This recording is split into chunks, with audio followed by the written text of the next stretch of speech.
Chers téléspectateurs du monde francophone, Assalamu alaikum wa rahmatullahi wa barakatuh.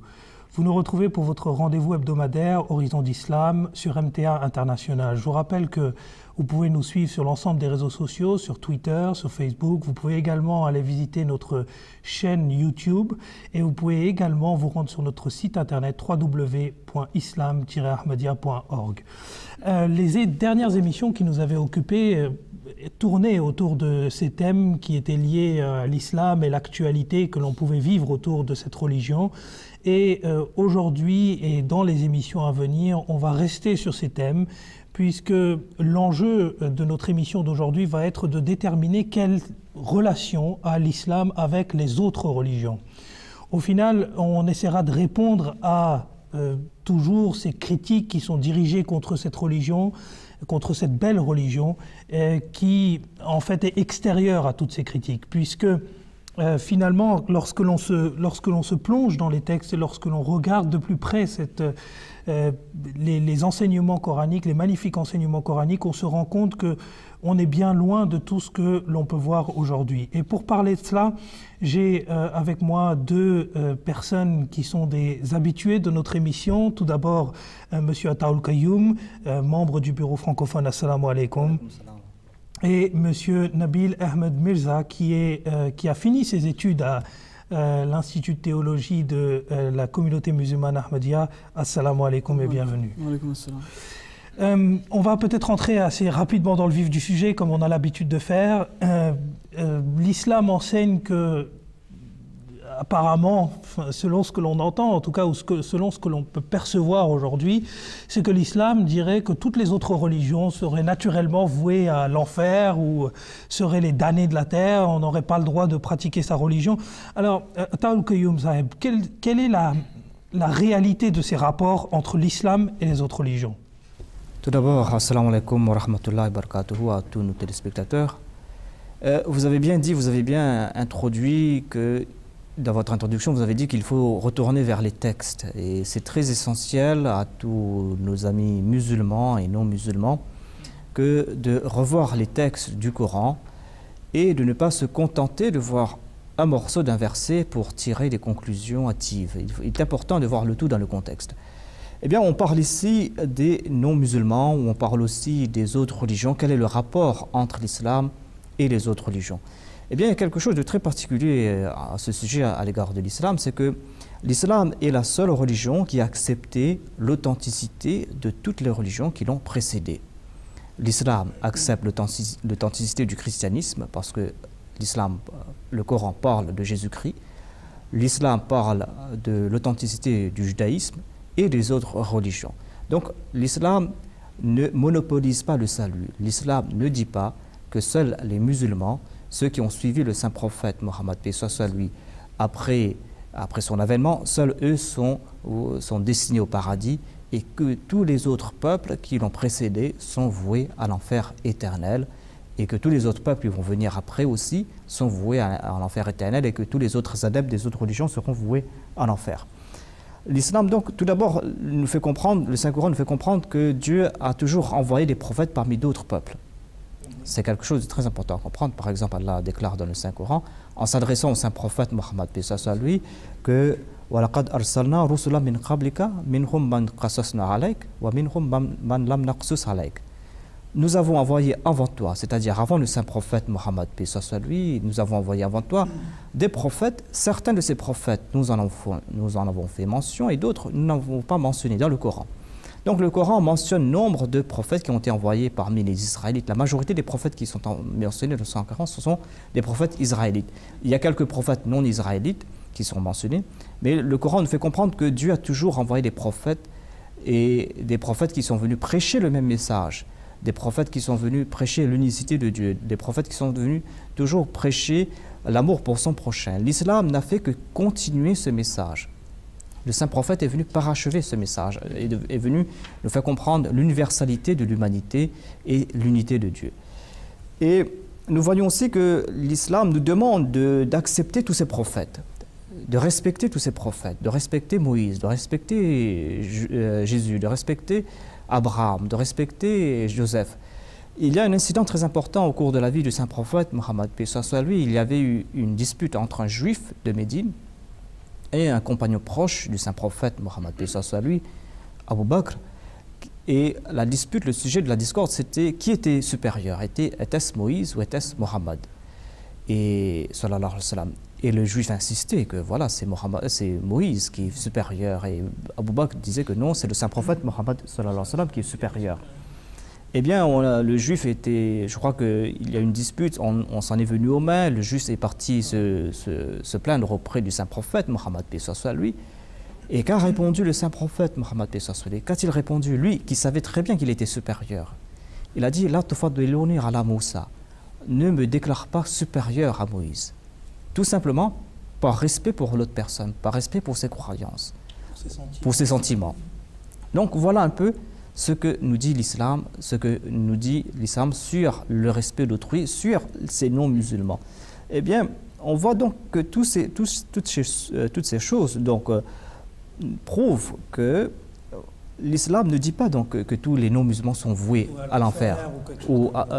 L'islam reconnaît, par exemple, que chaque peuple a sa manière d'adorer Dieu. Dans un verset du Saint-Coran, dans le chapitre 22, verset 68, Allah déclare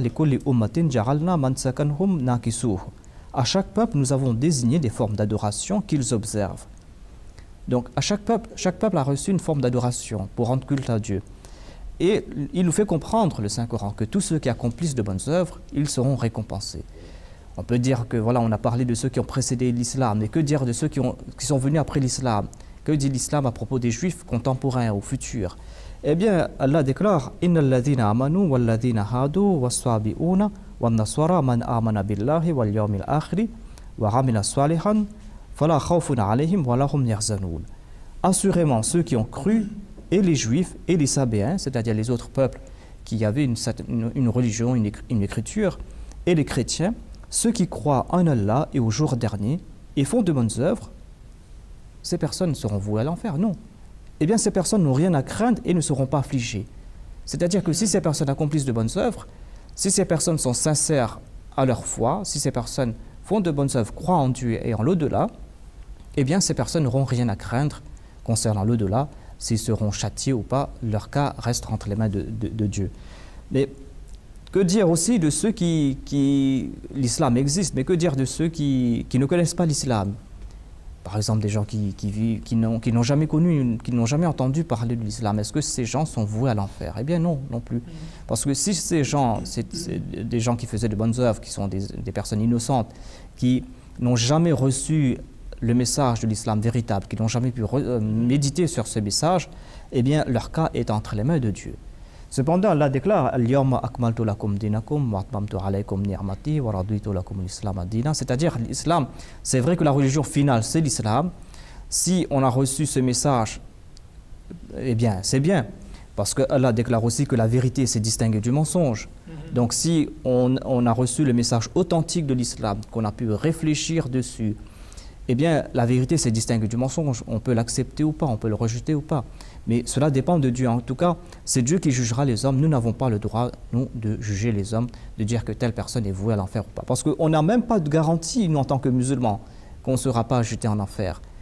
Le saint prophète Mohammed, paix soit lui, on lui avait demandé, quand son épouse, Hadrat Aïcha, le voyait prier pendant la nuit jusqu'à ce que ses pieds s'enflaient, il lui a demandé, Aïcha, mais pourquoi est-ce que tu pries autant? Est-ce que Dieu n'a pas dit que voilà, tu as été pardonné, que tu iras au paradis? Il a dit non, mais moi aussi, cela dépend de la grâce divine. Même moi, prophète qui a reçu le Coran, eh bien, je n'ai même pas de garantie que j'irai au paradis, rien qu'avec mes bonnes œuvres, rien qu'en croyant en Dieu. Cela dépend de la grâce de Dieu. Donc, voilà, en bref, l'islam n'enseigne pas donc que les non-musulmans sont damnés à l'enfer, qu'ils vont à l'enfer éternel. Je crois qu'en fait, plus généralement, l'islam n'introduit pas de concurrence, même entre les différentes religions, à partir du moment où justement la concurrence est faite simplement sur vos bonnes actions. Je crois que en fait, les personnes qui retiennent, je parle sous votre contrôle toujours, mais je pense que ces personnes qui disent que l'islam est une religion fondamentalement antisémite, etc., n'ont pas compris en fait l'essence même de l'islam. D'abord, je crois qu'on avait eu l'occasion d'en discuter un peu en off sur ce sujet, c'est que elle a été révélée à un peuple sémite. Donc c'est quand même assez difficile de dire que c'est une religion antisémite, mais en tout cas, en fait, ce sont que des idées reçues. Et comme vous le démontrez très bien, c'est que, au final, toutes les différentes religions ont une manière d'adorer Allah. Et cette manière d'adorer Allah, à partir du moment où Allah lui-même dit que je l'ai accepté, j'accepte cette adoration, qui sommes-nous en fait pour juger, etc. Et je pense que c'est également une des raisons pour laquelle la communauté musulmane Ahmadiyya, lorsqu'on fait des événements, etc., les gens se posent toujours la question, mais je pense que c'est une des raisons pour laquelle, à la fin des événements, le responsable spirituel et administratif de notre communauté, qui est Hazrat Mirza Masroor Ahmed, qui est le 5e calife, eh bien, dit toujours « je vais faire une prière à ma manière, et puis les autres religions peuvent prier de leur manière ». C'est-à-dire qu'on reconnaît en fait cet acte d'adoration qui est propre à chacun, mais qui en même temps permet d'avoir une cohésion entre les différentes religions. Et je pense que cette image que la communauté musulmane Ahmadiyya donne de ces différentes religions, souvent réunies sous un même toit et souvent qui prient de leur manière, est en fait l'image, une belle image, en tout cas, de ce que le Saint-Coran dit. Jazakallah en tout cas pour cette réponse et pour nous avoir rappelé le caractère universel. Et je pense que ce qui est aussi très important, je sais que je fais traîner un peu en longueur la réponse, mais je pense que c'est vraiment fondamental de dire les choses sur ce sujet, notamment sur le fait que on reconnaît les précédents prophètes.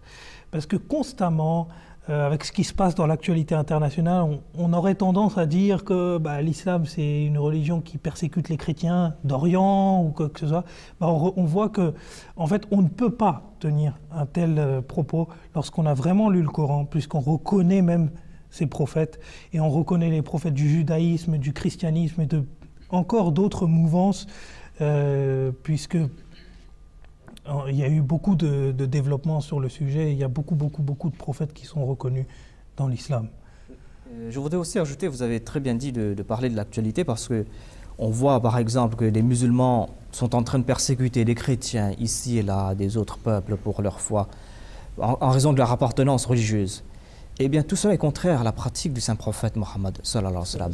Si on voit pareille chose, il faut aussi que les médias, que les intellectuels, il faut qu'ils reconnaissent que certains musulmans sont en train de ternir l'image de l'islam pour leur propre objectif. Quels sont les objectifs? On ne les connaît pas. Donc, il faudra retourner aux sources et ne pas que citer certains versets à tort et à travers pour condamner l'islam et pour condamner la grande majorité des musulmans. Puis il faudrait se poser la question de leur musulmanité, justement, voilà. Et est-ce qu'on peut vraiment considérer ça comme musulman, étant donné que tout ce qu'ils font, c'est contraire au Coran. En tout cas, pour rester dans cette thématique et pour suivre